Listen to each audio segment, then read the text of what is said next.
Bismillahirrahmanirrahim. Assalamualaikum warahmatullahi wabarakatuh. Baik, bertemu lagi dengan saya Diki Wahyudi. Baik, di sini saya akan membahas soal SBMPTN serta menjawabnya. Baik, soal yang pertama.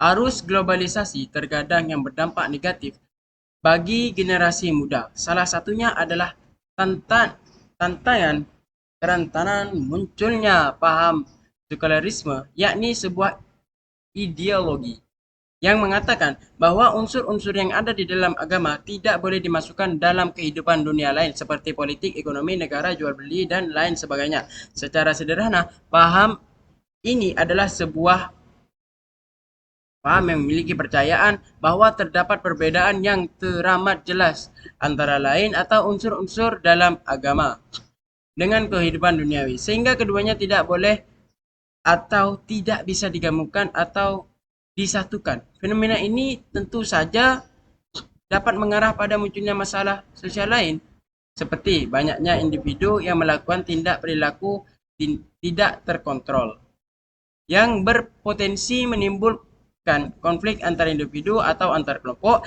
Tindakan tersebut contohnya adalah penyebaran berita bohong, dalam kurung hoax, hot speech, persekusi, perundungan hingga hilangnya kepercayaan terhadap nilai-nilai agama yang akan membuat individu atau kelompok semakin tidak terkendali. Upaya yang dapat dilakukan untuk mengatasi masalah sosial tersebut adalah A.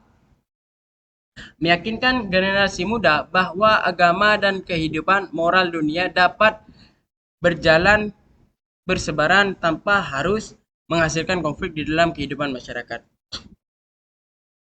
Langsung aja guys ya, langsung aja kita bahas pembahasannya. Baik, ini pembahasannya.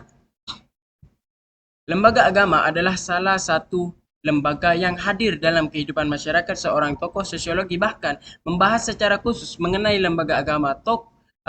Tokoh tersebut adalah Elmie Durkheim. Menurut pandangannya, lembaga agama adalah seperangkat aturan yang mengatur tentang kehidupan manusia dengan Tuhan, manusia dengan manusia lain, atau manusia dengan lingkungan sekitarnya. Berdasarkan penjelasan tersebut, terlihat jelas bagaimana lembaga agama hadir dalam kehidupan manusia untuk mengatur kehidupan manusia secara keseluruhan, bukan hanya tentang kehidupan manusia dengan Tuhan, tetapi kehidupan manusia dengan lingkungan sekitarnya.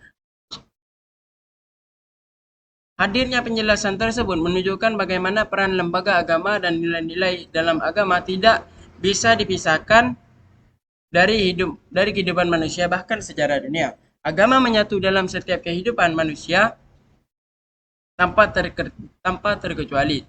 Hal tersebut menunjukkan bagaimana sekularisme sebagai sebuah ideologi yang menyatakan bahwa unsur-unsur agama tidak dapat dimasukkan ke dalam kehidupan dunia adalah sebuah ideologi yang bertentangan dengan nilai-nilai dalam agama yang keberadaan lembaga agama.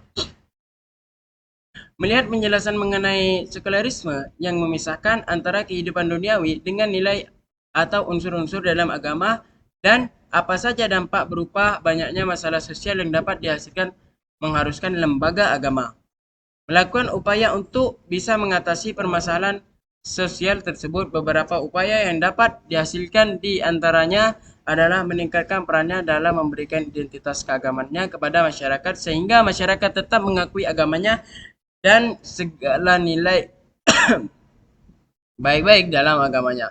Dan yang terpenting adalah untuk tetap mengamalkan setiap nilai baik tersebut dalam kehidupan sehari-hari. Kemudian, upaya kedua yang dapat dilakukan adalah dengan meningkatkan kontrol sosial agar masyarakat tetap bertindak sesuai dengan nilai dan moral yang ada di dalam agama. Hal ini akan membuat masyarakat menjauhi tindakan yang bertolak belakang dengan nilai-nilai agama sebagai dengan paham atau ideologi sekuler yang ada di dalam soal.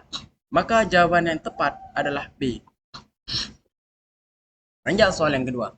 Pemerintah pusat dan daerah menjamin akses setiap warga negara untuk mendapatkan pendidikan yang bermutu melalui kebijakan pendidikan dasar 12 tahun. Selain itu, pemerintah pun memberikan bantuan akses pendidikan melalui berbagai program kebijakan lain Harapannya, para remaja terutama yang berasal dari keluarga dan non sejahtera dan menjalani masa mudanya dengan mendapatkan akses pendidikan yang memadai sehingga membuat mereka merasa bahwa pendidikan merupakan hal yang lebih penting dibandingkan kehidupan sosial lainnya. Hal ini menandakan adanya fungsi laten pendidikan, yaitu langsung aja ke pembahasannya.